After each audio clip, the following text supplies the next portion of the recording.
আজকে আমরা শিখব কিভাবে গিটহাব থেকে প্রজেক্ট ক্লোন করতে হয় এবং প্রজেক্ট ক্লোন করার পরে আমরা আজকে টু ডু লিস্ট প্রজেক্টটা ক্লোন করব গিটহাব থেকে এবং এটা কিভাবে পডম্যানে রান করতে হয়। খুবই সিম্পল একটা কমান্ড গিট ক্লোন, আর যে রিপোজিটরি থেকে ক্লোন করবেন সেই রিপোজিটরির অ্যাড্রেস।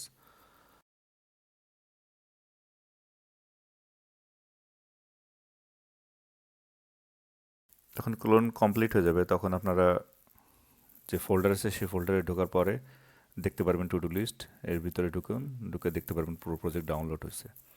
তারপর প্রজেক্টটা ভিএস কোডে ওপেন করুন। ভিএস কোড ওপেন করার পরে আপনারা প্রথমে দেখতে পারবেন যে মেইনলি দেখার জন্য জিনিস হলো এখানে আপনার পডম্যান কম্পোজ ডট ওয়াইএমএল ফাইলটা, এটা ভালো করে দেখুন। এখানে প্রথমে আপনি ব্যাক এন্ড দেখুন, ব্যাক এন্ডে কোডটা খেয়াল করুন। আমি ইন ডিটেলসে কিছুই যাচ্ছি না। তারপরে ফ্রন্ট এন্ডটাও খেয়াল করুন। বাম পাশে দেখতে পারতেছেন এখানে ক্লায়েন্ট আর হলো সার্ভার আছে। আপনি ক্লায়েন্টে গিয়ে এক একটা করে ফোল্ডার আপনি এক্সপ্যান্ড করে দেখতে পারবেন এখানে কি আছে পুরাটা। এটা সেলফ এক্সপ্লেনেটরি, তেমন কঠিন কিছু না।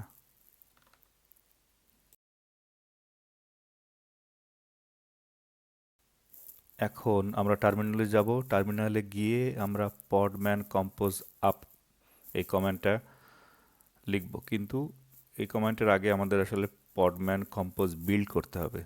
প্রজেক্টটা বিল্ড করা এটা আমাদের প্রথম কাজ। যখন বিল্ড কমপ্লিট হয়ে যাবে তারপরে আমরা পডম্যান কম্পোজ আপ করব। দেখতে পাচ্ছেন যে প্রজেক্ট সাকসেসফুলি রানিং।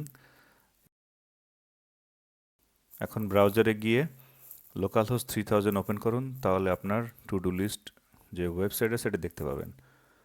এখন এখানে আমি একটা সিম্পলি একটা টাস্ক অ্যাড করব।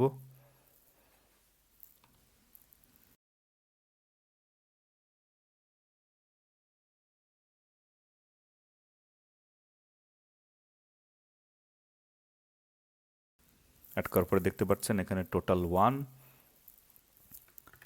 আমরা আর একটা টাস্ক অ্যাড করি।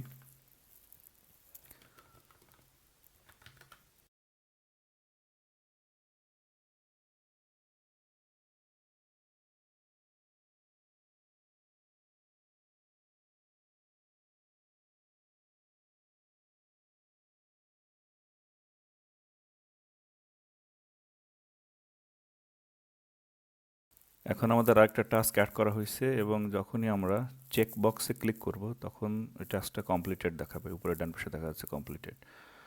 এখন দ্বিতীয় বক্সে ক্লিক করুন, দেখবেন যে 2টা কমপ্লিটেড দেখাচ্ছে।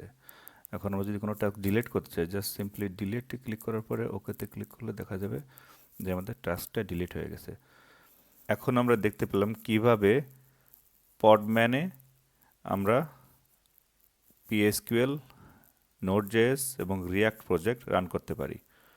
আমি এখানে পডম্যান কম্পোজ ইউজ করছি, কারণ হলো যদি আমরা এই পুরোটা পডম্যানে একটা লাইনে লিখতাম তাহলে অনেক বড় হয়ে যেত। এই জন্য আমি এখানে পডম্যান কম্পোজ ইউজ করছি, যেন এটা দেখতেও সুন্দর হয় এবং আমাদের এক্সিকিউশনও সুবিধা হয়।